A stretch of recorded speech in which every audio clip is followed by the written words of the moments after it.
जब त्रिदेवों के अस्त्रों की चर्चा होती है तो लोग तुरंत त्रिशूल, सुदर्शन चक्र और ब्रह्मास्त्र को याद करते हैं।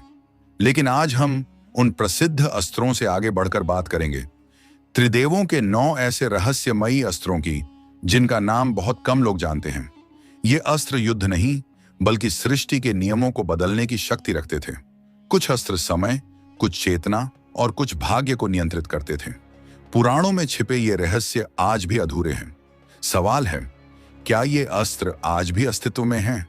और कौन सा अस्त्र ऐसा था जिसे चलाने की अनुमति किसी को नहीं थी?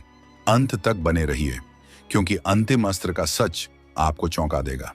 दोस्तों, आइए शुरुआत करते हैं उस अस्त्र से जो काफी प्रचलित है, जिस पर सिनेमा जगत में फिल्म भी बन चुकी है, और उस अस्त्र का नाम है ब्रह्मास्त्र। यह संभवतः सर्वाधिक प्रसिद्ध दिव्यास्त्र था। किसी भी योद्धा के पास ब्रह्मास्त्र होना सम्मान की बात मानी जाती थी। इसकी रचना स्वयं परमपिता ब्रह्मा ने की थी और ये अमोघ अस्त्र था। इसे जिस पर भी छोड़ा जाए उसका नाश अवश्यंभावी था। ब्रह्मास्त्र का प्रतिकार केवल किसी अन्य ब्रह्मास्त्र से ही किया जा सकता था। आज के परमाणु बम को आप ब्रह्मास्त्र का ही एक रूप मान सकते हैं। इसे छोड़ने पर भयानक प्रलयाग्नि निकलती थी जो जीव जंतु, वनस्पति एवं समस्त चर अचर वस्तुओं का नाश कर देती थी। यहां पर भी ब्रह्मास्त्र द्वारा विनाश होता था, वहां 12 वर्षों तक भयानक दुर्भिक्ष पड़ जाता था। यह ब्रह्मा के एक मुख का प्रतिनिधित्व करता था। रामायण में श्री राम, लक्ष्मण, रावण, मेघनाद, अतिकाय, परशुराम, वशिष्ठ एवं विश्वामित्र के पास ब्रह्मास्त्र था। श्री राम ने रावण तथा लक्ष्मण ने अतिकाय और मेघनाद का वध ब्रह्मास्त्र द्वारा ही किया था। महाभारत में भीष्म, द्रोण, कर्ण, अश्वत्थामा एवं अर्जुन के पास ब्रह्मास्त्र था। इनमें अश्वत्थामा केवल इसे चलाना जानता था, किंतु इसे वापस लेने की कला उसे नहीं पता थी। नंबर 2, वैष्णव अस्त्र। यह भगवान विष्णु का अचूक अस्त्र था, जिसे उनके अतिरिक्त कोई अन्य रोक नहीं सकता था। इसे केवल श्री हरि को प्रसन्न कर ही प्राप्त किया जा सकता था। इससे न केवल मनुष्य अपितु देवताओं का भी नाश हो सकता था। रामायण में महर्षि विश्वामित्र के पास ये अस्त्र था जो उन्होंने श्री राम को प्रदान किया। इसी महान अस्त्र से ही श्री राम ने भगवान परशुराम के प्रभाव का अंत कर दिया था, और तब परशुराम को यह विश्वास हो गया कि श्री राम विष्णु अवतार ही हैं। महाभारत में यह अस्त्र श्री कृष्ण और भगदत्त के पास था। भगदत्त ने इसका प्रयोग अर्जुन पर कर दिया था, किंतु श्री कृष्ण ने मार्ग में ही उसे अपने ऊपर ले लिया और अर्जुन के प्राण बचाए। नंबर 3, रुद्रास्त्र। यह महादेव का महाविध्वंसक अस्त्र था। जब इसे चलाया जाता था तो 11 रुद्रों की सम्मिलित शक्ति एक साथ प्रहार करती थी और लक्ष्य का विध्वंस कर देती थी। वैसे तो प्रामाणिक रूप से इस अस्त्र का किसी के पास होने का वर्णन नहीं है, किंतु एक कथा के अनुसार अर्जुन ने इसे महादेव से प्राप्त किया था। जब अर्जुन स्वर्गलोक में थे तब उन्होंने असुरों के विरुद्ध युद्ध में देवराज इंद्र की सहायता की थी।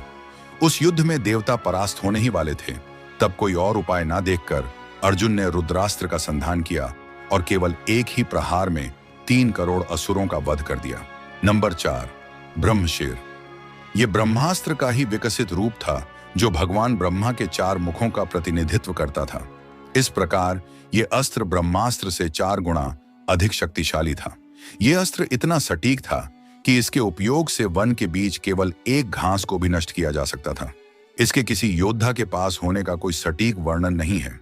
केवल महर्षि अग्निवेश के पास यह निर्विवाद रूप से था। इसके अतिरिक्त कुछ लोग द्रोण, अर्जुन और अश्वत्थामा के पास भी ब्रह्मशीर के होने की बात कहते हैं। कुछ स्थान पर यह भी वर्णित है कि अश्वत्थामा और अर्जुन ने अपने अंतिम युद्ध में ब्रह्मशीर अस्त्र का ही प्रयोग किया था। हालांकि अधिकतर स्थान पर ब्रह्मास्त्र का ही वर्णन है।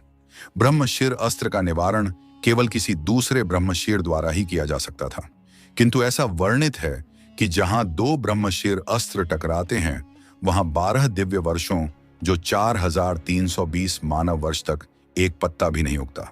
नंबर 5, नारायणास्त्र। ये भगवान नारायण का अत्यंत विनाशकारी अस्त्र है। इसका कोई प्रतिकार नहीं है और इसे केवल भगवान विष्णु ही रोक सकते हैं। इस अस्त्र का प्रयोग करने से इंद्रास्त्र, वरुणास्त्र, आग्नेयास्त्र इत्यादि अनेकानेक दिव्यास्त्र इससे निकलकर शत्रुओं का नाश कर देते हैं। इसके सामने पूर्ण समर्पण करने पर यह अपना प्रभाव नहीं डालता था।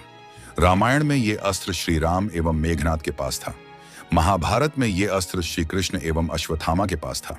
युद्ध के 15वें दिन द्रोण की मृत्यु के बाद अश्वत्थामा ने कौरव सेना पर नारायणास्त्र से प्रहार किया, जिससे एक अक्षौहिणी सेना तो तत्काल समाप्त हो गई।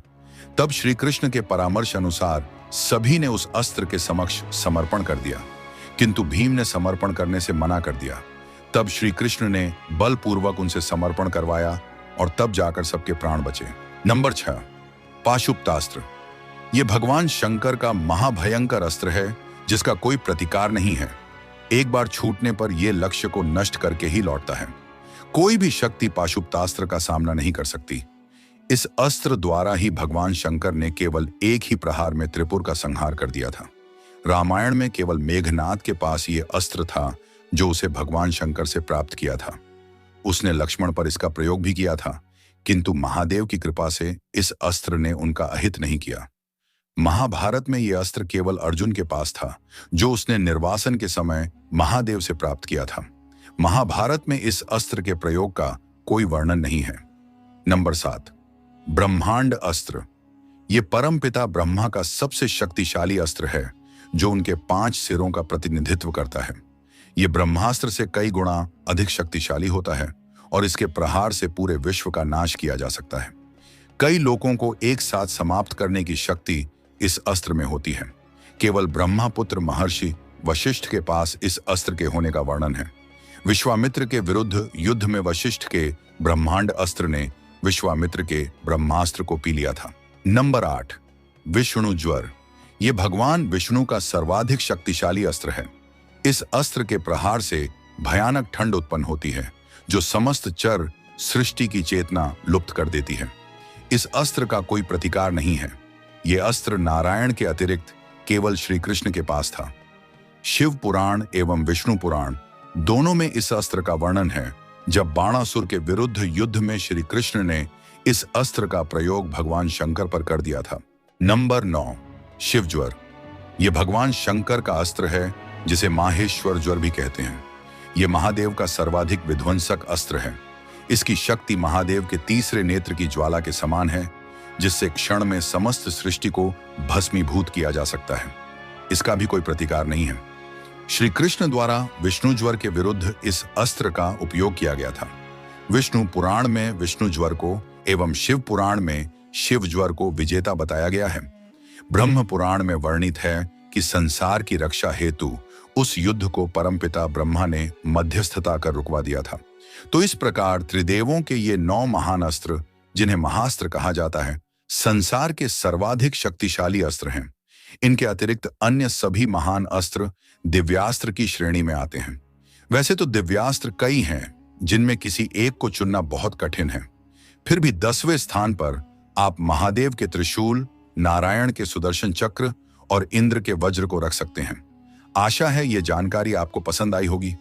अगर यह वीडियो आपको जानकारी पूर्ण और रोचक लगा हो तो लाइक जरूर करें और दोस्तों और परिवार के साथ शेयर करें। चैनल पर नए हैं तो सब्सक्राइब करें और बेल आइकन दबाना न भूलें, ताकि ऐसी रहस्यमयी कहानियां सबसे पहले आप तक पहुंचें। आपका हर लाइक, कमेंट और शेयर हमें और बेहतर कंटेंट बनाने की प्रेरणा देता है। मिलते हैं अगले वीडियो में एक और नई रहस्यमयी कथा के साथ। जय श्री राम और जय हनुमान।